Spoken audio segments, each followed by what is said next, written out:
She was asked, basically, the lead of Nicholas's comment was that you had made up the story. So you write stories, you make up stories, so you made up the stories.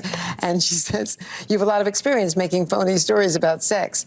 Wow, that's not how I would put it. The sex in the films is very much real, just like what happened to me in that room.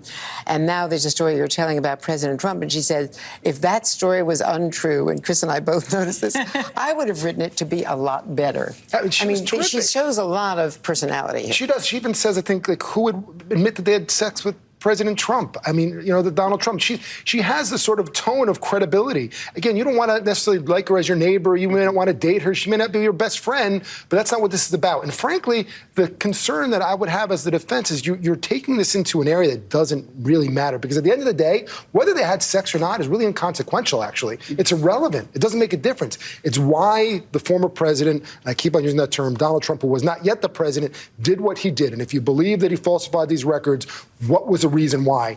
That's it. So whether they did or didn't is somewhat inconsequential.